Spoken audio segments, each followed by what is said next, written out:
The Corruption of St Anhedonia. By David Hall. The 16th of April, 2025. Chapter Breakdown. The second box.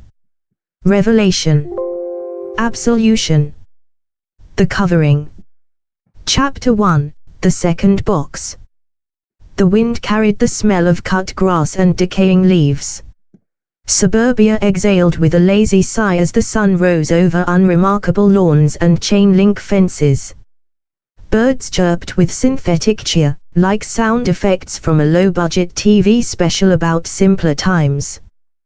The rows of houses blinked through the mist, tired structures that had seen marriages, overdoses, and Christmases blur together under the flickering warmth of porch lights and off-brand whiskey. And then there was the garage sale.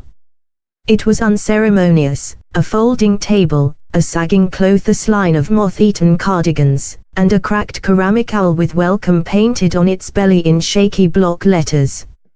A white-haired woman hummed something vaguely Christian as she rearranged VHS tapes and empty picture frames.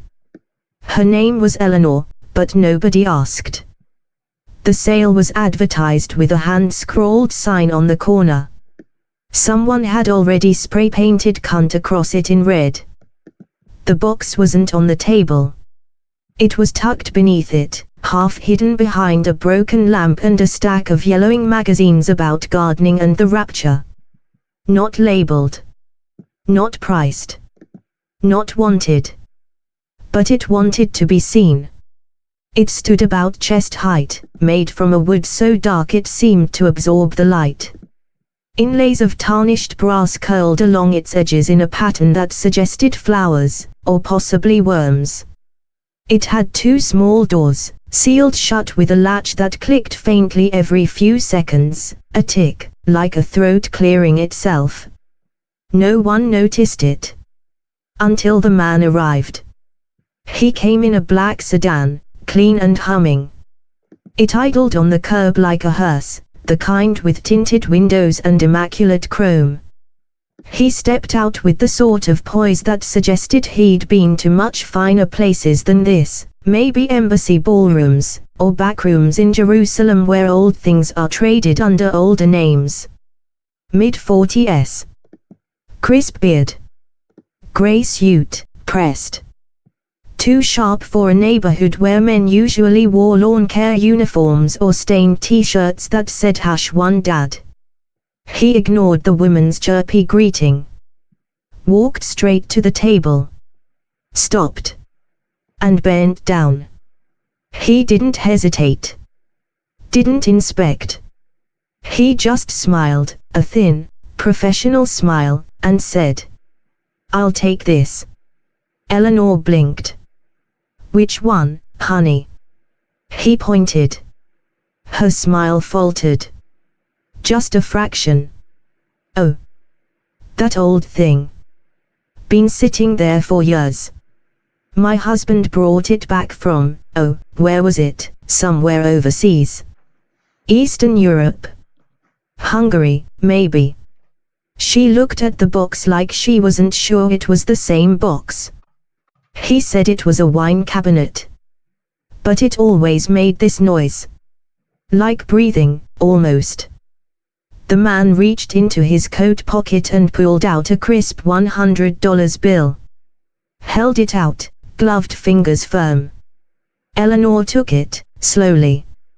"Funny thing," she said, voice softer now. "After he brought it home, he changed. Stopped sleeping. Started muttering in his sleep. Latin, maybe. Or Hebrew. He had these dreams. Said they weren't his. Said they were stolen. That something was looking out through him." She chuckled awkwardly, eyes distant. "He killed himself in the garage. Right over there." The man said nothing. Just nodded once. He carried the box to his car like it was made of glass. As he drove away, Eleanor watched from the curb. She didn't know why she crossed herself. She hadn't been to church in over a decade. But as the car turned the corner, she could have sworn she heard it. A sound, faint as breath. From the empty space where the box had been. Like something whispering. Free. The box arrived on a Monday. There was no knock, no signature required. Just the sound of tires crunching gravel and the thud of a dolly on concrete. The deliveryman left it outside the wrought iron gate of St Anhedonia's Nunnery, 2 hours south of Indianapolis and at least 30 years out of step with the world around it. The Nunnery had no website, no published phone number, and no recent photos. The postman only came once a week, and he'd long since stopped asking questions about the place. The sisters paid in cash and never left the grounds. The box sat outside until dusk, untouched beneath a thick Indiana sky choked with clouds like spoiled milk. No name. No note.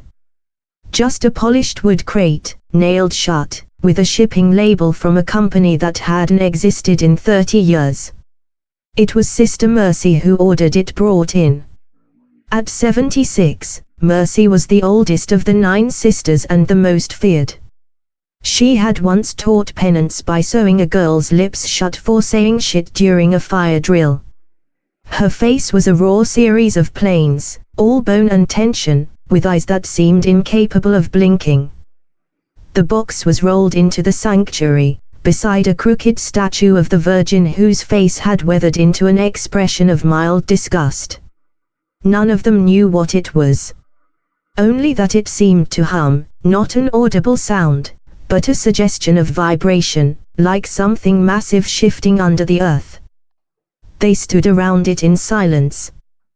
The youngest, Sister Bernadette, whispered a prayer under her breath and crossed herself 3 times. Sister Mercy unclasped the latch. The doors creaked open. Inside, the wine cabinet. But no wine. Shelves, yes. Compartments, yes. But nothing meant to hold bottles. Symbols carved along the interior wood, Hebrew, some of it, but old. Not Temple Hebrew. Something before. At the very back of the cabinet, embedded into the wood, was a small square of mirrored glass. It was the only thing in the box that seemed untouched by time. It was also the only thing that reflected nothing. Sister Claudine said it made her feel like she was being watched by someone who couldn't blink. Sister Agnes fainted. She didn't remember why. She woke up hours later with a mouthful of salt. By Tuesday, the first changes began. Sister Francine stopped eating. She claimed her stomach was full of bees. When she opened her mouth to scream, 3 dead hornets fell out. Sister Mathilde was found sleepwalking through the garden, naked except for her veil. She'd uprooted every rose bush with her hands. Said she could hear them whispering beneath the soil, "We were brides once too." Sister Agnes tore pages out of her prayer book and tried to eat them. When stopped, she wept like a child and whispered, "He said it would feed us." The statue of the Virgin fell that night. Shattered across the nave. The marble eyes remained intact, and rolled across the floor on their own. Sister Mercy blamed the wind. But there was no wind. On Wednesday, the box began to move. Only slightly. But enough. It was in the sanctuary in the morning, by the confession booth by noon, and in the kitchen by dinner. No one had touched it. No one would touch it. They left it alone after that. But it never left them. When Sister Isabella tried to say Mass, blood poured from her ears. She screamed in a language no one recognized, though Sister Claudine said it sounded like a violin being raped. That night, the bells rang 9 times. They had only ever rung 8. 1 for each sister and the Mother Superior. But the 9th bell rang clear and cold, and echoed across the land like a funeral knell for something long dead and hungry. There was no 9th bell. There never had been. Thursday morning, a trail of red handprints was found along the walls leading to the dormitories. Tiny handprints. Child-sized. Burned into the plaster. Sister Bernadette began speaking in tongues, not the Pentecostal kind, but something closer to listening. Her eyes rolled back as if watching something crawl along the ceiling, and she whispered the names of demons that had never been written down. When Sister Francine tried to pray over her, she bit her ear off. They locked Bernadette in the root cellar. She didn't scream. She laughed. For 10 hours straight. When they checked on her, her fingers were gone. All 10. No blood. Just clean, pink stumps. On the wall, a message scratched into brick. Bride of flame. Bride of filth. Bride of him. By Friday, no one was sleeping. Sister Claudine had cut her habit into ribbons and used them to tie her legs shut, muttering over and over, "He wants what he wants, but he cannot have me, not yet, not yet." Sister Agnes crucified a pigeon above the chapel doorway.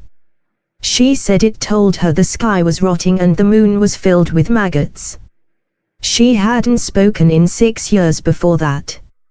Sister Mercy held a silent vigil beside the wine cabinet for 13 hours straight. She did not move. She did not blink. When Sister Mathilde touched her shoulder, she collapsed, stiff as a board. Eyes wide. Mouth filled with dirt.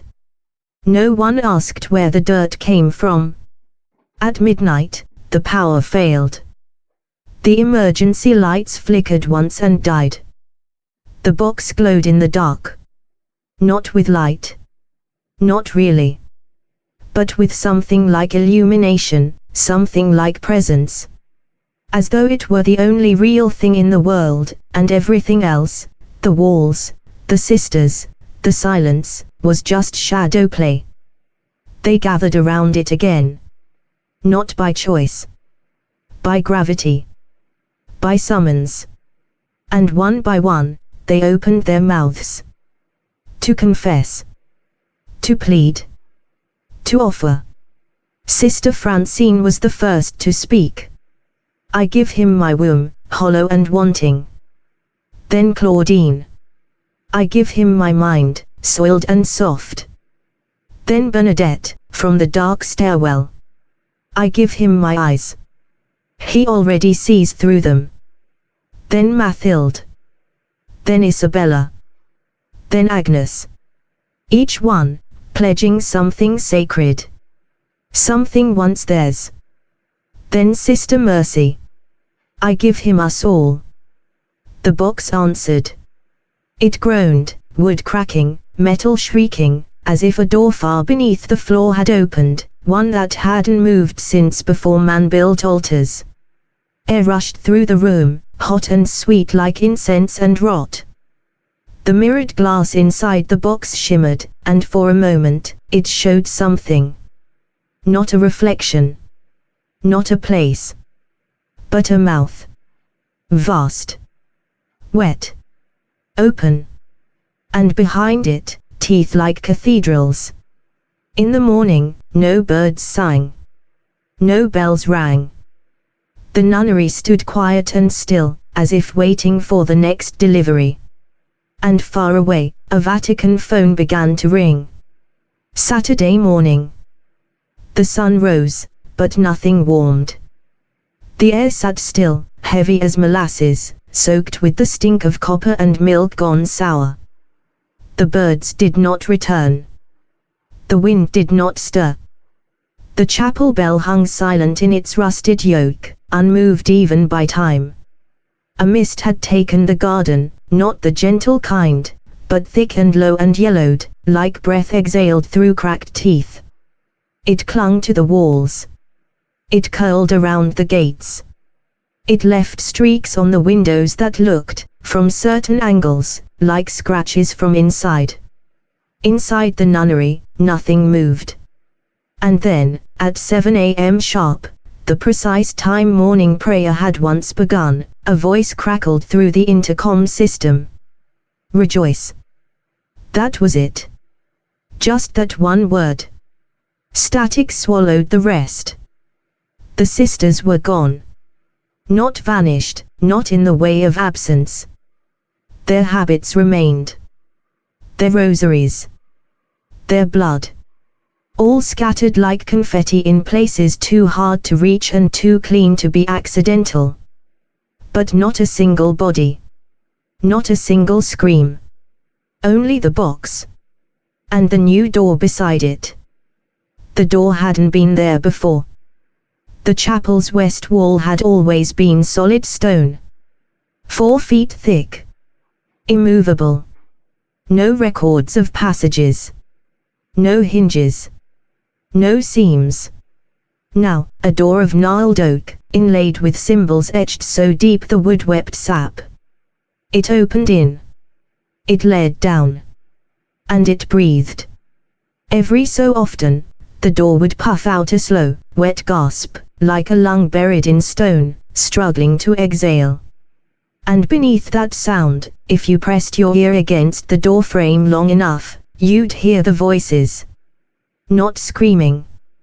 Whispering. De profundis clamavi ad te domin. Again and again. A psalm from the pit. At 10 a.m., a mailman approached the gate. His name was Anthony Rake. 42. Father of 3. Known for drinking hot coffee in the summer and collecting Elvis memorabilia. He was 2 minutes ahead of schedule, and already regretting taking this route from old Harry, who'd just had his 3rd stroke. He parked. Got out. Unclipped the mailbag. Stopped. The gate was open. It was never open. The garden, once overgrown but quaint, was now in ruin. Thorny branches curled up the stone-like veins up a neck. The air buzzed, not with flies, but something deeper. Like a wire undercurrent. He called out. No answer. He stepped inside. By the time he reached the door, his skin was beaded with sweat. Not from heat, it wasn't hot. If anything, it was cold. But something pressed against him with weightless intensity, like an X-ray turned inside out. Inside the nunnery, it was dark. Unnaturally dark. Not absence of light dark. Presence of dark dark. The kind that pooled in corners. That climbed down the walls like molasses. That made you feel like you'd already closed your eyes, even though you hadn't. He called again. Hello. I've got a parcel for, Sister Bernadette. No reply. Just the faint, rattling tick-tick-tick of something small crawling across tile. Anthony turned to leave. Then stopped. Because now, in the hall behind him, was a line of wet footprints. Child-sized. Bare. And facing him. They found the mail truck abandoned at 3 p.m. Engine still running. Driver's side door open. Half a cup of coffee still steaming on the dashboard.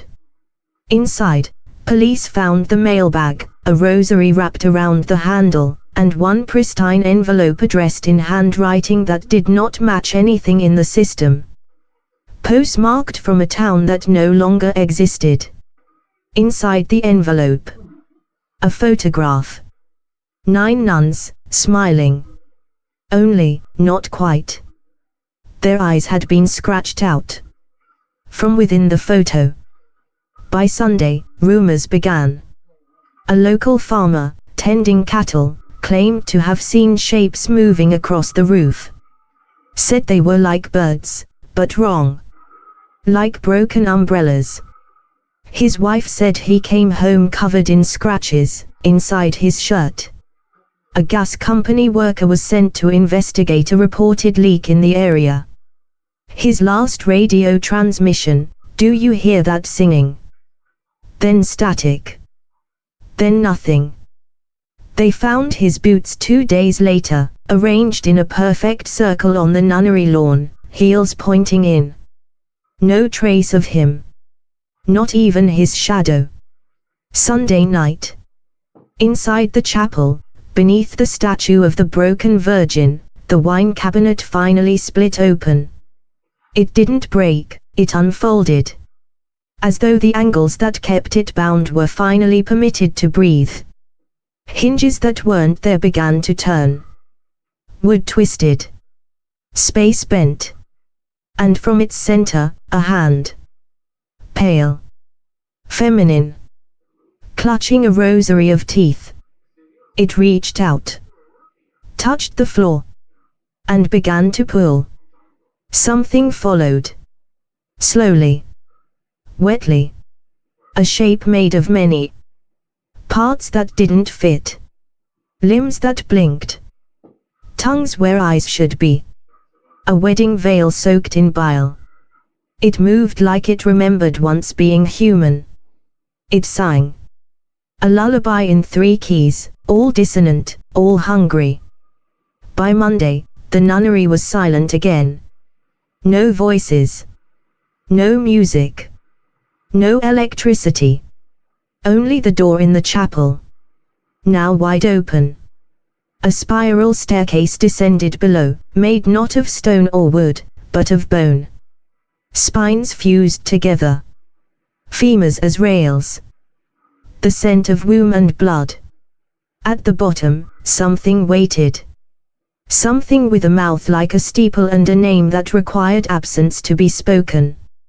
And on the 3rd stair, just barely visible in the flickering dark, a single word carved in English. Welcome. Somewhere far away, in a waxy office 5 stories beneath St. Peter's Basilica, a red phone began to ring. The man who answered it hadn't blinked in over 3 minutes. He listened. He nodded once. Then turned to the wall behind him, where 9 photographs hung, grainy black and white headshots. He took down the 9th. Then opened a drawer. Inside, a folder marked St Anhedonia / black veil / classified, violet. He opened it. Paused. Then muttered, just under his breath. Not again. Chapter 2, Revelation. The Vatican City. Midnight. The Archivum Secretum Apostolicum. Beneath a mile of stone and time, deeper than the catacombs, deeper than the papal vaults, Section V remained untouched by the public and untouched by history. Only 3 living men had keys. 2 of them were dead. The 3rd was Cardinal Malachi Vitor, though his title had been removed decades ago in a decision that was neither public nor official.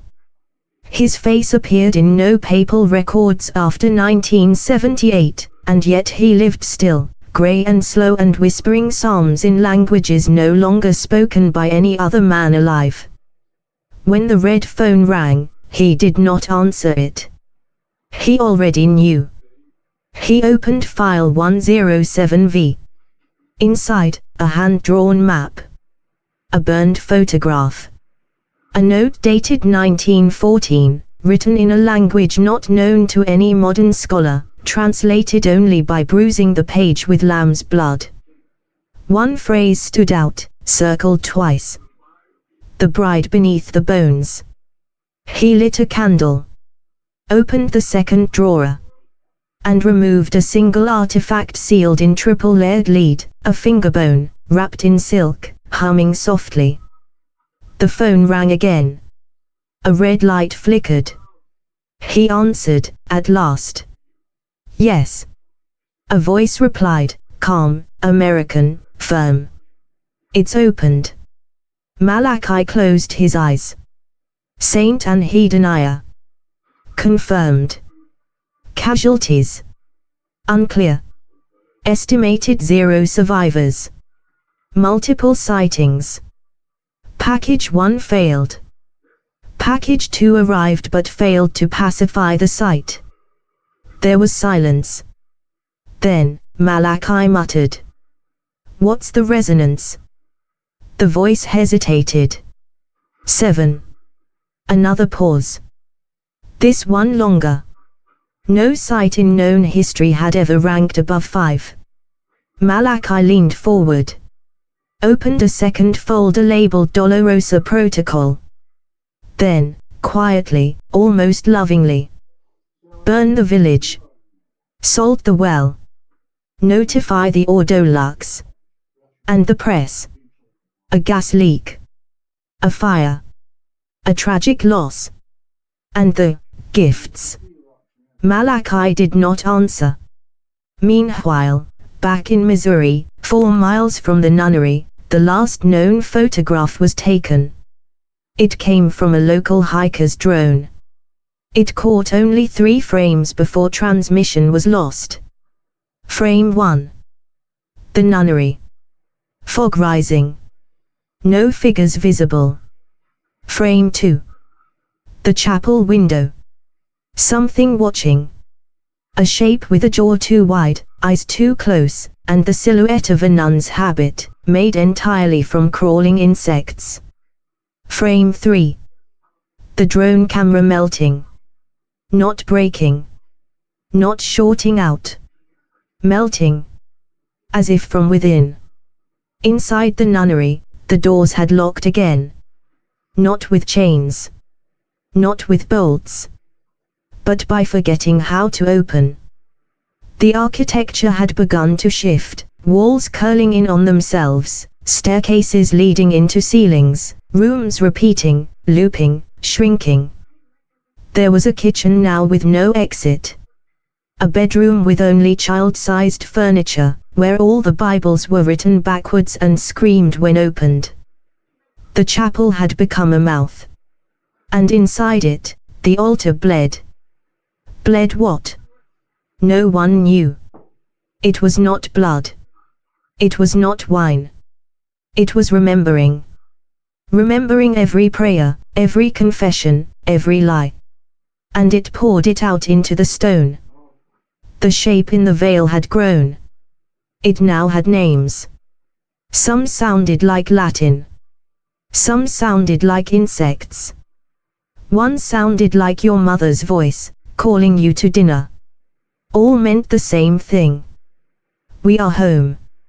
In Rome, Malachi met with the Black Veil Council, 5 excommunicated priests and 1 nun so ancient she was believed dead by 3 successive popes. They spoke only in a dialect of corrupted Enochian. It bent the ears to hear it. One translator's head caved in trying to write it down. They reviewed the photographs. The resonance charts. The letter found on the mailman's body, which had now surfaced inside his stomach, though no incision was found. It was written in blood. Not his own. Malachi read it aloud. I am not in the box. I am the box. You made me from silence. And now I speak. The council said nothing. They simply stood. And one by one, removed their crucifixes and placed them on the table. 2 days later, St. Anhedonia was quarantined. No announcements were made. The roads were closed with signs that read, "Under repair // gas main failure / do not enter." A drone strike was authorized and then revoked.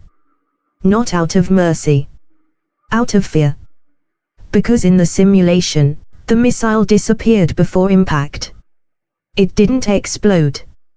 It simply ceased. Like it had never existed. A hole was left in the footage.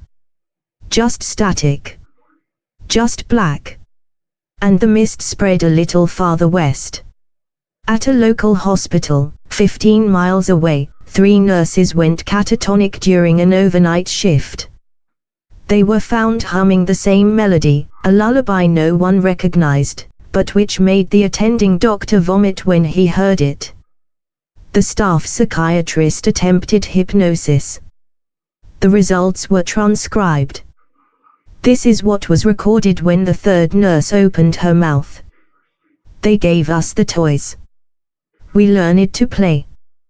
They gave us the God. We taught it to scream. We loved. We laughed. We sang. And now we wait. We wait for the third bell. What happens at the third bell? The doctor asked. We come up. Malachi returned to his archive. He pulled the final folder. Unlabeled. Sealed with red wax in the shape of an upside-down cathedral. He opened it. Inside, only one page. A child's drawing. Crayon on parchment. 9 stick-figure nuns. 1 cross. 1 man, nailed to it. Red scribbles in his mouth. And beneath it, written in perfect Latin. Veni et vidiat victus sum. I came. I saw. I was devoured. Malachi put the folder away. Blew out the candle. And began to cry. Chapter 3, Absolution. Somewhere inside St Anhedonia, a bell rang. Not one that was visible. Not a real bell. It rang through thought. Through sin. Through language itself. It rang inside dreams. It rang in wombs. It rang in mirrors. Bell 1 had sounded when the box was first opened. Bell 2 followed the archdiocese's arrival. Now, bell 3. The sound was not heard so much as admitted. Like guilt. Like blood whispered through keyholes. Flashback, a Vatican subchamber, 1643. A Jesuit archivist, Brother Marius, unearthed a trunk beneath the catacombs of a recently collapsed convent. Inside, dozens of dolls, each carved with a human tooth in its chest, eyes made from dried tears. Each doll matched the description of a nun who had died in the collapse. All of them had their mouths sewn shut. One was different. Its mouth was wide open. Screaming. Marius went mad within 3 days. Not with fear. With joy. St Anhedonia now is less a building and more a disease in the shape of a place. The air does not behave correctly. Footsteps don't echo. They laugh. One window now shows a sky that burns backwards. Inside the cloister, the nuns that remain, or what wears their forms, are rehearsing a liturgy that predates the Gospels. Their hymns include no words. Only mouths opening. Wider than human anatomy allows. Their jaws stretch. Crack. Unhinge. Each note releases heat, wetness, a sense of your mother's disappointment. One of them levitates. Not in grace. But like a thing rising in water that should not rise. Something about her posture is wrong. Something about her spine has forgotten its name. Meanwhile, the team tasked with sanitizing the site, Ordo Lux, arrives. 4 men. 3 women. 1 drone. 1 priest, deaf and blind, chained to a holy reliquary he must never let go of. He dies first. Not killed. But made to UNB. The reliquary falls to the floor and screams. Not a sound. Not a voice. A scream as object. Something you feel in your molars. The drone captures 30 seconds of footage before it records itself inverting. Not turning upside down. Turning inside out. Its last image, a woman in a nun's habit made entirely of writhing black robes. Her face is not her own. It cycles, rapidly, through all 7 members of the Lux team, before it shows yours. Even though you've never been there. Even though you've never been born. Across the world, Catholics begin to convulse during Mass. Confessionals fill with salt water. Children speak in conjugated silence. A child in Manila bleeds from his eyes while speaking in perfect Koine Greek. I see the bride. I see the mouth. I see the Vatican burning from beneath. In Boston, a priest hangs himself from the steeple with his own intestines, spelling out a final benediction in Latin. Domin, absolve numbers, we deserve this. Within the Vatican, Cardinal Malachi dons the robe reserved for Omega Judgment. It has only ever been worn once, during the antipope crisis of 1497, when the devil himself wore a bishop's skin for 72 hours. He holds the final copy of the Apocryphon manuscript. Burns it. Smiles. Then he takes the last surviving photograph of Saint Lucia of the Moor, the saint whose tongue was too sacred to rot, and who once whispered to a man in his grave so he could confess posthumously. Malachi takes the tongue, places it in a silver box, and mails it to Missouri. No address. Just coordinates. He knows what it means. We trade relics for silence now.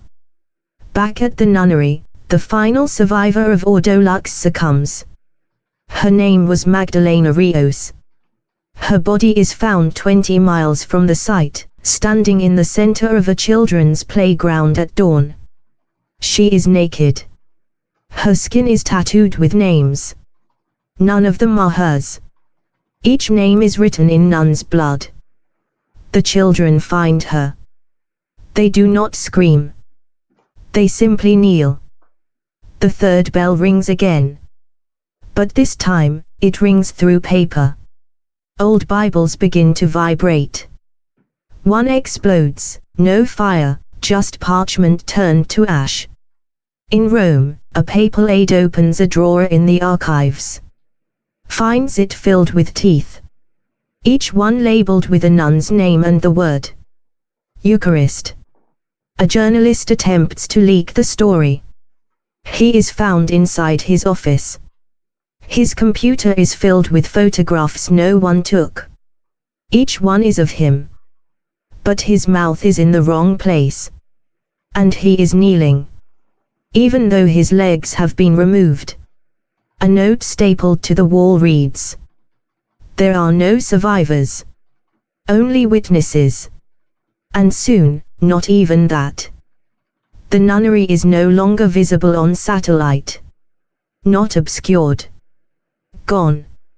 In its place, a structure resembling a cathedral carved into the side of a skull that does not match any known species.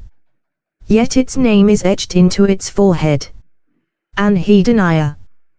The final entry in the Vatican's internal crisis log is written by a hand that died in 1892. It simply reads: The 3rd bride has entered the chapel. She wears our names like lace. She carries the relic. She is the Mass. Back in Rome, Malachi opens the reliquary that screamed. Inside, nothing. Just a note.